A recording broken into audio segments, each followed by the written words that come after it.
Friends of Planet Guitar, welcome back on stage with us. Tonight we are at the wonderful Teatro degli Arcimboldi in Milan for a special event, the second night of Michael the Show. And I'm on stage with a true legend.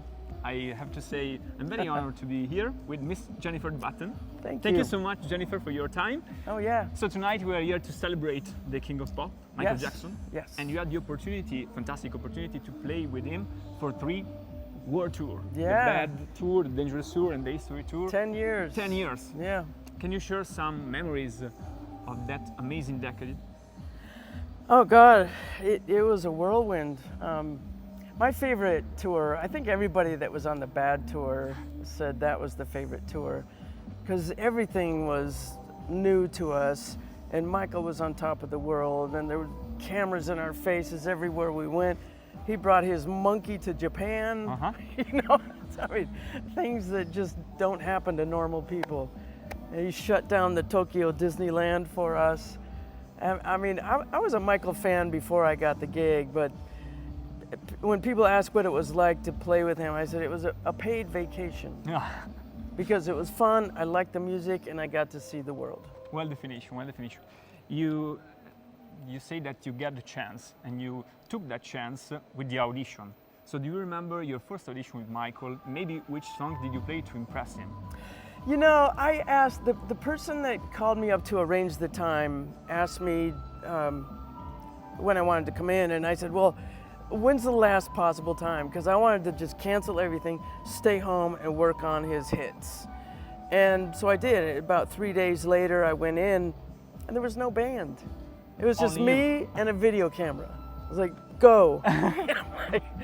And I'll have to thank Van Halen for this, because at that time, I mean, that was 1987, every band in LA had a solo spot for the guitar player to play alone. So thank you, Eddie. You know, everybody had their own eruption. Yeah. And so I was pretty comfortable with that. And I started, well, the only guidance I was given really was to play some funky rhythm. And because that would be, you know, I'm known for the beat it solo, but 95% of the show is playing parts. So I played some funky thing I had been working on, and then I started improvising.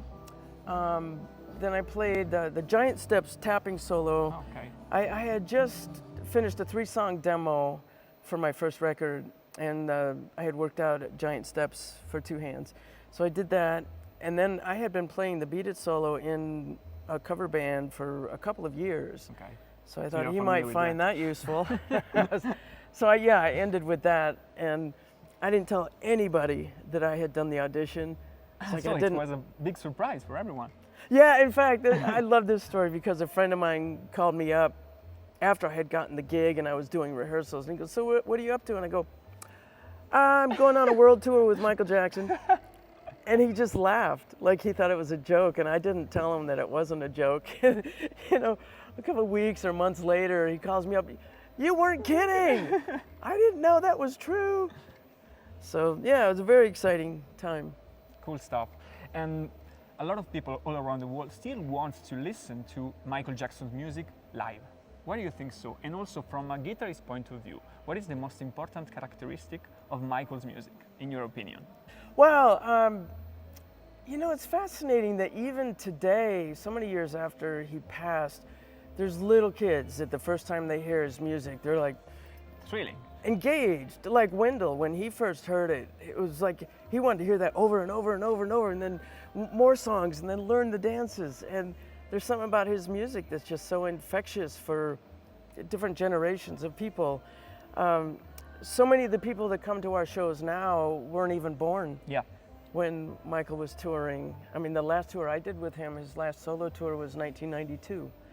I wasn't on board. Yeah, okay. Yeah, and it's just such a legacy that has reached people around the world. This is as close as they can get to actually seeing his show. And it's such an entertaining show. I mean, first, of course, you have Wendell, who sings like a bird and has paid attention to every little detail of the moves. And then you have all the other dancers and video and the band. And this is the only one that I'm aware of that has an orchestra.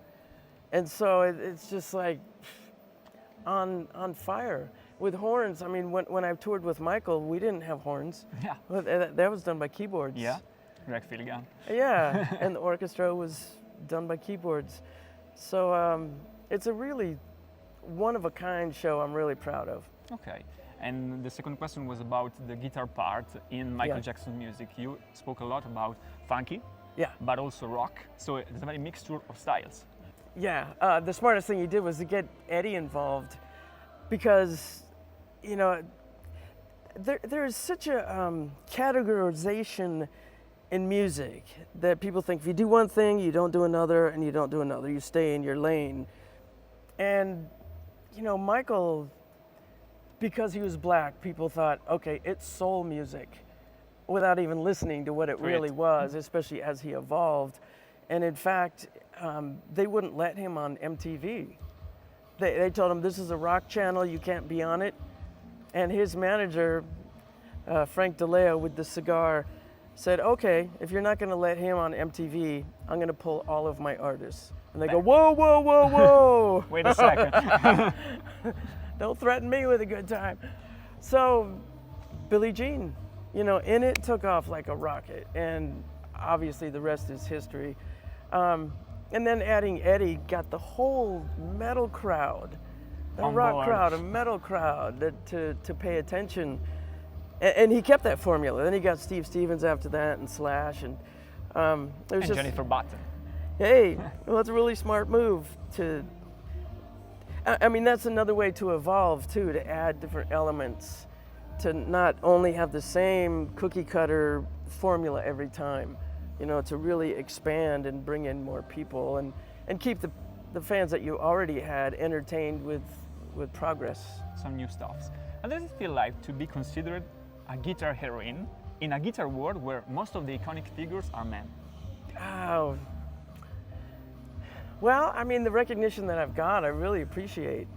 And it's thanks to Michael, it's thanks to Jeff Beck. Totally deserved. I mean, well, thank you.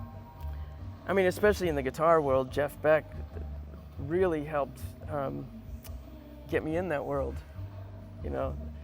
So, what are your memories about the late Jeff Beck? I personally love his music. Best there is. I don't think he'll ever be surpassed. You know, he had a godlike tone and some connection to the ether, the ethereal that, you know, a lot of people try to copy him, but you can't. He's unique. Yeah. He's unique. He's truly unique. And so, Jennifer, here we are in front of your rig for tonight's show. Can you please explain us how are you gonna play the most famous Michael Jackson songs? Well, I'm gonna back up from what you see here, and when I got into the digital world, I got a Helix. Okay. And I actually prefer it, but there's no way that thing is going in a suitcase. Okay. So it's impossible to bring it on tour. Yeah, I actually have an HX Stomp that's a backup for this if anything goes wrong. Okay. Basically, I mean, I can do everything that's here and here, I can do within this unit, but I just want it to be more clear in my mind. So I change scenes with the Morningstar MIDI controller, and then I keep this in pedalboard mode. Okay. So I can transpose, I can kick in and out, distortion, kick in the chorus if I want, or in, there's a couple, in Thriller and Bad, there's a spot where you need an envelope filter. Okay. So I don't, you know, I want to just see that visually laid out. And it just makes sense for me. Even with the big Helix, I added this, so I'm not fumbling with buttons on one unit. It's just, that's that job, and that's that job. Yeah. Super easy. Yeah, and I always have a volume pedal. Okay. To match what's going on. You know, if the drummer gets a little out of hand, I can catch up. You keep it on control. And for this is only the mix for delay. Okay. And I want to get it right in my ears where it's inspiring but not overpowering. And when I do my solo show, I have a lot more sounds. So I have several different banks in here. And I also add another expression pedal that will either be wah or whammy. Okay. And How do you feel like about the digital rig in comparison to the analog? You know that we guitarists are wondering about it, and Yeah. a lot of struggling to find the right sound also in the digital world. But I see that you have found your solution. Yeah, I think every guitar player wants more and more and more control Yeah. over the sound, and you want it to be the same every night. And when you have a speaker with possible feedback, and the sound depends on the placement of the microphone and what kind of microphone you have and the environment, to eliminate that completely and dial the sounds in your ears the way you want them. And plus, to really hear the stereo field. Before this, I was going mono, and it just is like, now it's 3D, you know? I completely feel myself. And what about the guitars you're going to use? I switched to Sur guitars We love a Sur. couple years ago. I wish I switched 10 years ago, honestly. I was playing in Brazil with another guitar player, and he had a modern antique 24 fret, Okay. and I was using a Washburn 24 fret. And I really liked my lead sound, but it was a real compromise with the Okay. clean. And I thought it was just because you couldn't get the Strat spacing with 24 frets. Okay. Until I played his guitar, and I'm going, Jesus, I've been missing out. So at home, I have two 24 frets, and this is a relatively new custom that I just got last summer. That's Very cool. I mean, the other ones I have are 24, and this is 22, just to get even more strattier. And you know, HSS, so humbucker and 2 single coils. yeah. And I had I used Floyd for decades, and so I was really nervous about not having a locking system. But the Wilkinson is amazing. I mean, it's as good As good as Floyd. for staying in tune, for sure. Yeah. And I've got some additions on this I absolutely love and would do for the rest of my life. It's being able to split the coil with a tap instead of trying to push it up or hit a switch. And this is a really interesting thing because I have a problem with accidentally, Dropping down the volume? yeah, Ah, okay. yeah, and I don't realize what's going on and go, what happened to my sound? It's terrible. Well, this is a block. It's done by Chad Boston, who's affiliated with Helix. He's got a website online. Cool solution. Yeah. Never seen it live. To say, Yeah. the first time for me. He makes some really interesting things. You go, oh, I didn't know I needed that, but I do.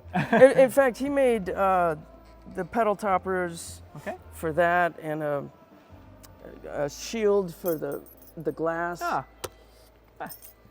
Yeah, and he solution. also makes, this is interesting, because I do a lot of gigs in the sun, and the sun is just melting down onto your gear.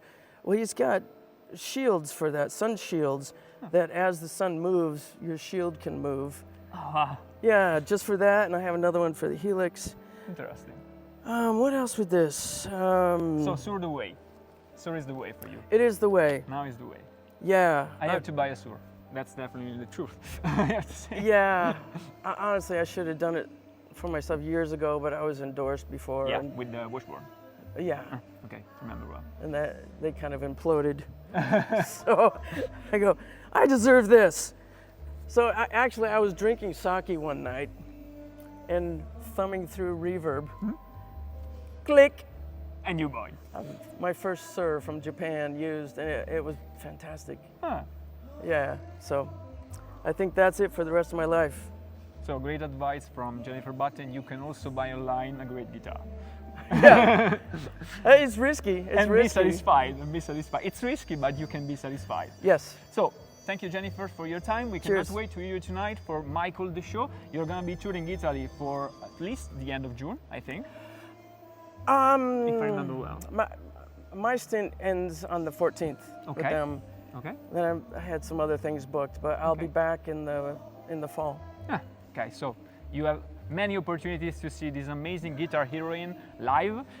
Thank you so much, Jennifer. Thanks. Thank Thanks you for so having me. much. Cheers. Keep following Planet Guitar and also Jennifer Batten and Michael the Show. Bye from the wonderful Teatro degli Arcimboldi in Milan.